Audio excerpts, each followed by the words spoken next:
नमस्कार, good morning. एडुस्थली के platform पर हम आपके लिए Bihar special monthly current affairs की सीरीज़ लेके आए हैं। इस कड़ी में आज हम जनवरी 2024 माह के इम्पॉर्टेंट करंट अफेयर्स को देखेंगे। तो चलिए स्टार्ट करते हैं। प्रश्न संख्या 1, बिहार से कितनी हस्तियों को पद्म पुरस्कार 2024 से सम्मानित किया गया? इसका आंसर है 7। जहाँ तक इसकी डिटेल्स की बात रही, पद्म विभूषण से श्री बिंदेश्वरी पाठक जी को नवाजा गया। उन्हें यह अवार्ड सोशल वर्क के लिए दिया गया। श्री बिंदेश्वरी पाठक जी सुलभ इंटरनेशनल के फाउंडर हैं। श्री सीपी ठाकुर, श्री चंदेश्वर प्रसाद ठाकुर जी को चिकित्सा के क्षेत्र में पद्म भूषण सम्मान दिया गया। और पद्मश्री से श्री अशोक कुमार विश्वास जी को, जिन्हें यह पुरस्कार कला के क्षेत्र में दिया गया। इन्हें टिकुली कला के भीष्म पितामह के रूप में भी जाना जाता है। दूसरा, श्री सुरेंद्र किशोर जी, इन्हें पत्रकारिता के क्षेत्र में पद्मश्री पुरस्कार से नवाजा गया। श्री राम कुमार मलिक जी को कला के क्षेत्र में पद्मश्री दिया गया। यह ध्रुपद गायक हैं और यह दरभंगा डिस्ट्रिक्ट से बिलोंग करते हैं। अंत में मिसेस शांति देवी पासवान एंड श्री शिवम पासवान, पति पत्नी की जोड़ी को पद्मश्री कला के क्षेत्र में दिया गया। इन दोनों को गोदना पेंटिंग के जनक के रूप में देखा जाता है। चलिए आगे बढ़ते हैं प्रश्न संख्या 2 की तरफ। बिहार के पहले खेल मंत्री कौन बने हैं? Who have become the first खेल मंत्री, स्पोर्ट्स मिनिस्टर ऑफ बिहार? इसका आंसर है श्री जितेंद्र कुमार राय। इस विभाग का निर्माण कला, संस्कृति एवं युवा खेल विभाग से खेल विभाग को अलग करके किया गया और श्री जितेंद्र कुमार राय जी को बिहार के पहले स्पोर्ट्स मिनिस्टर बनने का गौरव प्राप्त हुआ। चलिए आगे बढ़ते हैं। प्रश्न संख्या 3, सामाजिक कार्य के लिए मरणोपरांत पद्म विभूषण पुरस्कार किसे प्रदान किया गया?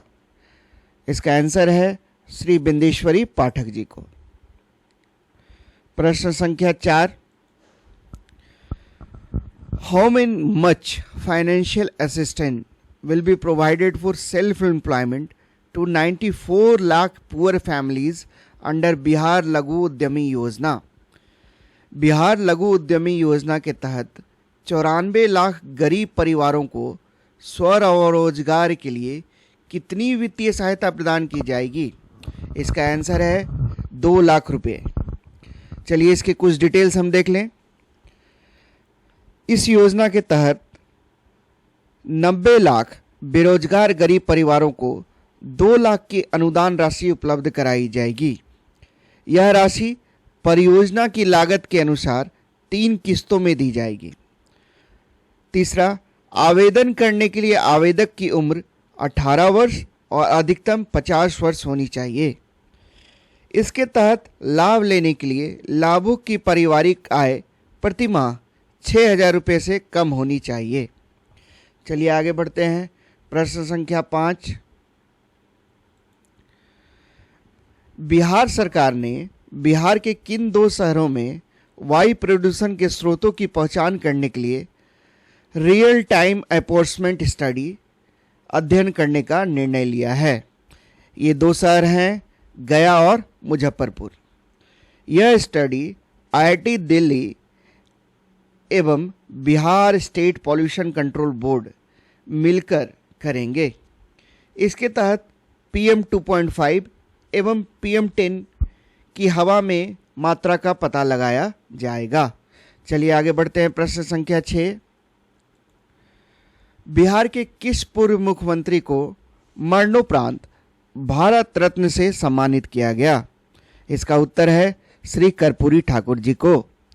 कर्पूरी ठाकुर जी जननायक के नाम से भी लोकप्रिय थे, जिन्होंने बिहार के 11वें CM के रूप में 2 कार्यकाल पूरे किए। पहला कार्यकाल इनका दिसंबर 1970 से जून 1971 तक था। फिर जून 1977 से अप्रैल 1969 तक इनका कार्यकाल रहा। चलिए प्रश्न संख्या 7 को देखा जाए। 11 जनवरी 2024 को बिहार के किस शहर में इलेक्ट्रॉनिक वाहन कॉन्क्लेव का आयोजन किया गया? इसका आयोजन होटल मौर्या में किया गया, जो कि पटना शहर में है। जहां तक इस कॉन्क्लेव की थीम की बात थी, इसका थीम था the future of vehicles and electric horizon. Hindi में वाहनों का भविष्य एक इलेक्ट्रिक क्षितिज। श्रीमती शीला कुमारी ने कॉन्क्लेव का उद्घाटन किया। श्रीमती शीला कुमारी बिहार की परिवहन मंत्री हैं और इन्होंने बिहार में टिकाऊ सड़क परिवहन के भविष्य पर चर्चा की। चलिए आगे बढ़ते हैं प्रश्न संख्या 8 की ओर। बिहार के किस खिलाड़ी ने खेलो इंडिया यूथ गेम्स 2023 में ट्रैक साइकिलिंग स्पर्धा में रजत पदक जीता? इसका उत्तर है श्री प्रहलाद कुमार। चलिए आगे बढ़ते हैं प्रश्न संख्या 9। अंडर स्वदेश दर्शन 2.0 which 2 tourist destinations of Bihar has been selected? स्वदेश दर्शन 2.0 के तहत बिहार के किन 2 पर्यटन स्थलों का चयन किया गया है? इसका आंसर है गया एवं नालंदा। स्वदेश दर्शन स्कीम की शुरुआत जनवरी 2015 में पर्यटन मंत्रालय के द्वारा की गई थी। इस योजना के तहत टिकाऊ और जिम्मेदार पर्यटन स्थलों को विकसित करने पर ध्यान दिया जाता है। चलिए प्रश्न संख्या 10 की ओर हम बढ़ रहे हैं। बिहार के किस व्यक्ति को चिकित्सा के क्षेत्र में पद्म भूषण 2024 से सम्मानित किया गया? इसका उत्तर है श्री सीपी ठाकुर, श्री चंदेश्वर प्रसाद ठाकुर। सीपी ठाकुर एक प्रख्यात चिकित्सक, एक सफल पॉलिटिशियन, भूतपूर्व केंद्रीय मंत्री तथा भूतपूर्व राज्यसभा सांसद हैं।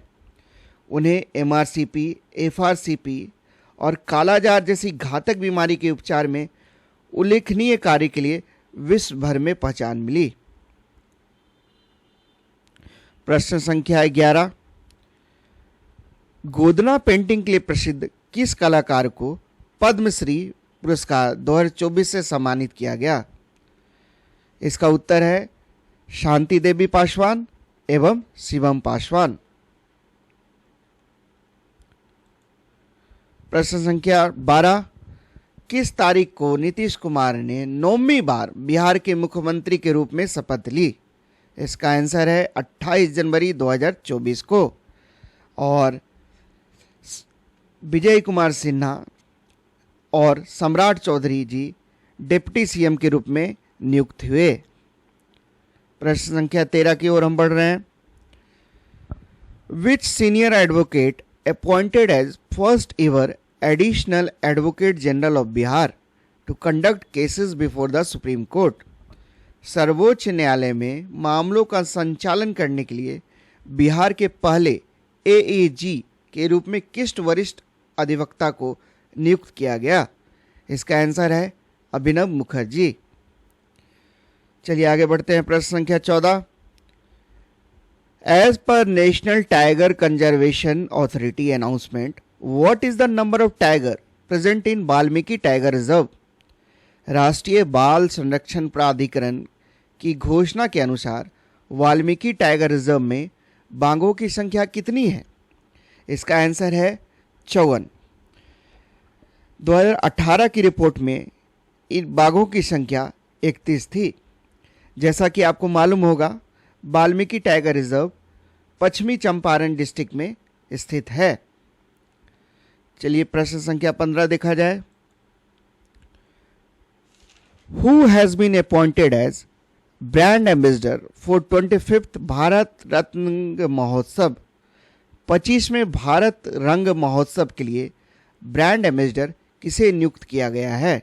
इसका आंसर है पंकज त्रिपाठी। भारत रत्न महोत्सव भारत का सबसे बड़ा थिएटर फेस्टिवल है। इसका 25वां संस्करण 1 से 21 फरवरी के बीच राष्ट्रीय नाट्य विद्यालय के द्वारा आयोजित किया गया था। प्रश्न संख्या 16 को देखा जाए, house of variety has been started in which city of Bihar. House of variety Bihar के किस शहर में शुरू किया गया? इसका आंसर है पटना।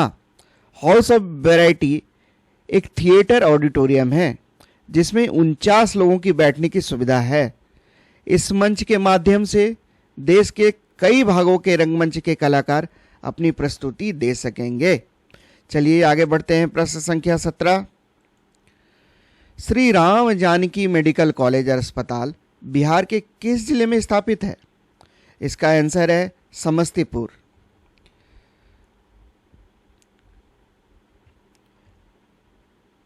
चलिए प्रश्न संख्या 18 देखते हैं।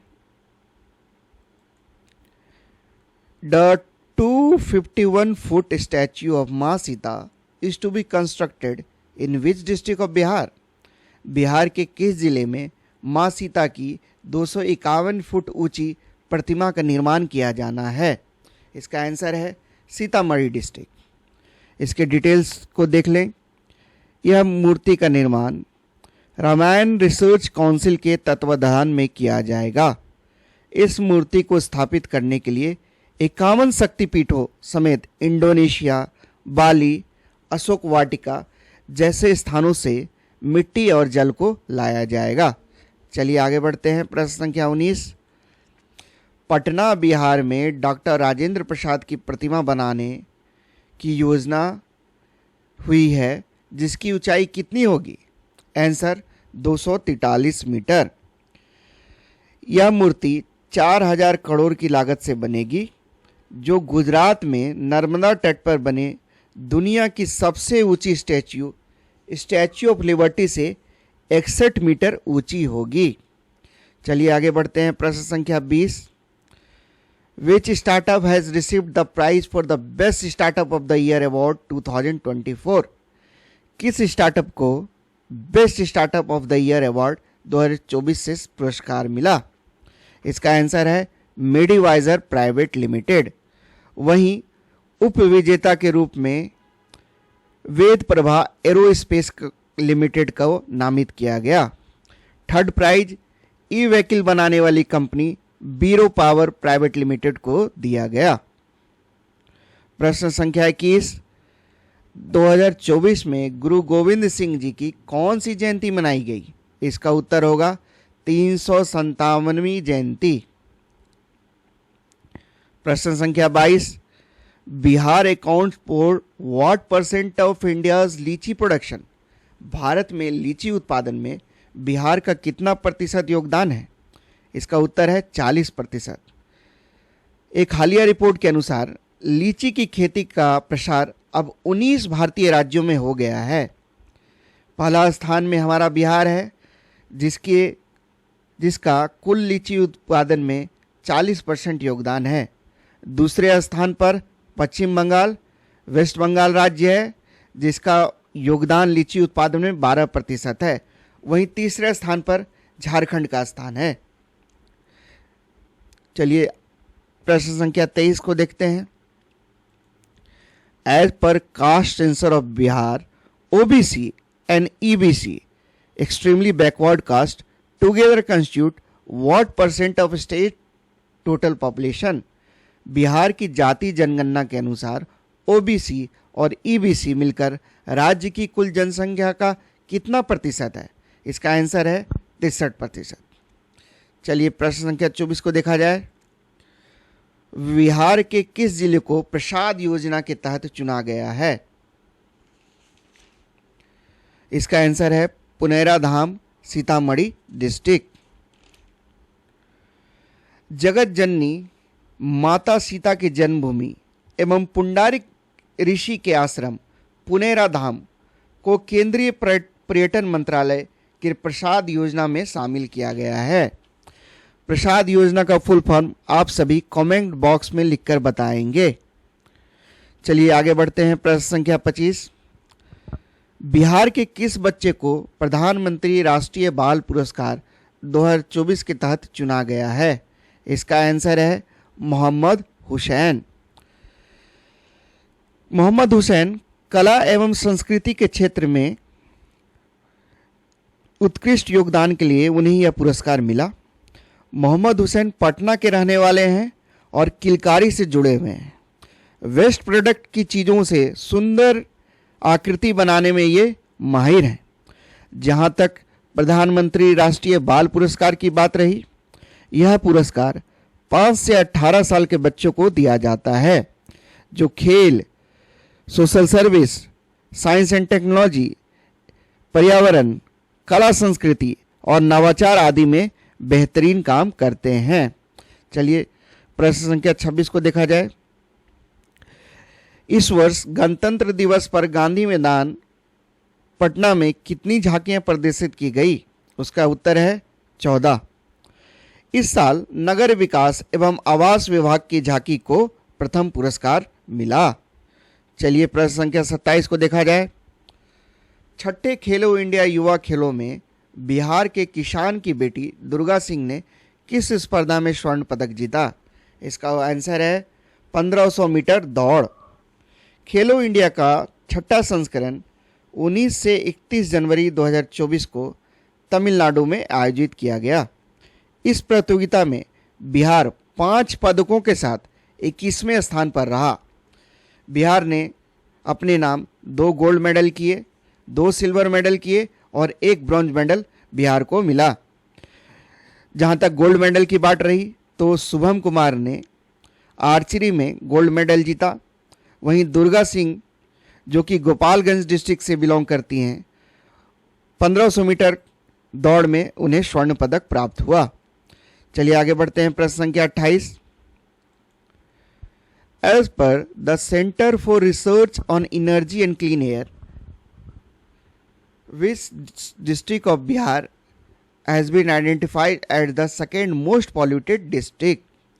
ऊर्जा और स्वच्छ वायु अनुसंधान केंद्र के अनुसार बिहार के किस शहर को भारत का दूसरा सबसे प्रदूषित शहर माना गया है? इसका आंसर है Begusarai district. Centre for research on energy and clean air की रिपोर्ट के मुताबिक साल 2023 में भारत का सबसे प्रदूषित शहर था मेघालय का बेड़नीहाट। दूसरे स्थान पर बेगूसराय रहा। और जहाँ तक तीसरे स्थान की बात है तो ग्रेटर नोएडा, यूपी का ग्रेटर नोएडा तीसरा स्थान प्राप्त किया। चलिए प्रश्न संख्या 29 देखा जाए। बिहार के किन 2 शहरों को कचरा मुक्त शहर, गार्बेज फ्री सिटी स्टेटस प्राप्त है? इसका आंसर है सुपौल और पटना। सुपौल को भारत सरकार के स्वच्छ सर्वेक्षण 2023 में कचरा मुक्त शहर के रूप में चुना गया था। सुपौल को पहले भी 2021 में यह पुरस्कार मिल चुका है। पटना को स्वच्छ सर्वेक्षण 2023 में बिहार का सबसे स्वच्छ शहर होने का भी खिताब प्राप्त है। चलिए प्रश्न संख्या 30 की ओर हम आगे बढ़े। बिहार के किस मंदिर ट्रस्ट की ओर से अयोध्या में सोने का धनुष बाण भेजा गया? इसका आंसर है महावीर मंदिर ट्रस्ट पटना। महावीर मंदिर ट्रस्ट ने अयोध्या के राम मंदिर निर्माण में 10 करोड़ रुपए का सहयोग भी दिया था। यह तीर धनुष तांबे के बेस पर स्वर्ण जड़ित है जिसका वजन 2.5 किलो था। चलिए प्रश्न संख्या 31 को देखा जाए। Nasreen Sheikh from Bihar received Arjun award on 9 January 2024 is a player of which game? Bihar की नसरीन शेख को अर्जुन पुरस्कार 2024 मिला। वह किस खेल की खिलाड़ी हैं? इसका आंसर है खो खो। नसरीन शेख भारतीय महिला खो खो टीम की कप्तान भी हैं। वह अर्जुन अवार्ड पाने वाली दूसरी खो खो खिलाड़ी बनी। चलिए आगे बढ़ते हैं। प्रश्न संख्या 32। जनवरी 2024 को प्रकाशित बिहार राज्य चुनाव आयोग के आंकड़ों के अनुसार बिहार में योग्य मतदाताओं की संख्या कितनी है? इसका आंसर है 7,64,33,329 मतदाता। बिहार में वोटर्स की संख्या में 12,09,347 नए वोटर्स जुड़े हैं। बच्चों मैं बता दूं कि ये जितना भी क्वेश्चन आप देख रहे हैं ये आपके बीपीएससी एग्ज़ाम और जो भी हाल फिलहाल में बिहार के एग्ज़ाम्स होने वाले हैं उनके लिए काफ़ी महत्वपूर्ण है। तो आप इनको बार बार रिवाइज करें, बार बार देखें और इसको आप ज़रूर से ज़रूर याद कर लें। चलिए हम आगे बढ़ते हैं। प्रश्न संख्या 33। बिहार सरकार ने शैक्षणिक रूप से कमज़ोर 25 लाख छात्रों की सहायता के लिए कौन सा मिशन शुरू किया है? इसका आंसर है मिशन दक्ष। इसके तहत पढ़ाई में कमज़ोर 25 लाख बच्चों को लाभ पहुंचाया जाएगा। इसके तहत वर्ग 3 से 8 के बच्चों को लाभ पहुंचाया जाएगा। वैसे छात्र जो हिंदी के वाक्य धारा प्रवाह नहीं पढ़ सकते हैं, वैसे छात्र जो मौलिक गणित में सक्षम ना हो, अंग्रेजी वर्णमाला की जानकारी का अभाव हो, उनको स्कूल में 3 बजे के बाद विशेष कक्षाएं आयोजित की जाएगी। जहां तक दक्ष के फुल फॉर्म का बात है तो उसका फुल फॉर्म है dynamic approach for knowledge and skill, Hindi में ज्ञान और कौशल के लिए गतिशील दृष्टिकोण। चलिए आगे बढ़ते हैं। प्रश्न संख्या 34। 26वीं पूर्वी क्षेत्रीय परिषद की बैठक बिहार के किस जिले में आयोजित थी? इसका आंसर है पटना। केंद्र सरकार के निर्देश पर पटना में ईस्टर्न जोनल काउंसिल की यह 5वीं बार बैठक हुई। इससे पहले सन 1958, 1963, 1985 और 2015 में यह बैठक हो चुकी है। इस बैठक में बिहार, झारखंड और पश्चिम बंगाल के मंत्री और वरीय पदाधिकारी मौजूद थे। चलिए हम अंतिम प्रश्न की ओर को देखते हैं। दुबई में आयोजित कॉन्फ्रेंस ऑफ पार्टीज 28 में बिहार के किस अभियान को अंतर्राष्ट्रीय मान्यता मिली? इसका आंसर है जल जीवन हरियाली अभियान। पर्यावरण में सुधार और जल संरक्षण को बढ़ावा देने के लिए बिहार सरकार ने जल जीवन हरियाली अभियान की शुरुआत की है। इसके तहत आवेदकों को 75,000 रुपये दिए जाते हैं। तो बच्चों ये आज का हमारा इस जनवरी माह का अंतिम प्रश्न था। अगर आपको ये हमारा इनिशिएटिव पसंद आया तो आप प्लीज़ चैनल को लाइक और सब्सक्राइब करें, जिससे हमें ये मोटिवेशन मिले कि इस सीरीज़ को हम कंटिन्यू कर सकें और हम आपके लिए और भी इम्पोर्टेंट करंट अफेयर्स की सीरीज़ लाके आपके सामने प्रस्तुत करें। वीडियो को देखने के लिए धन्यवाद।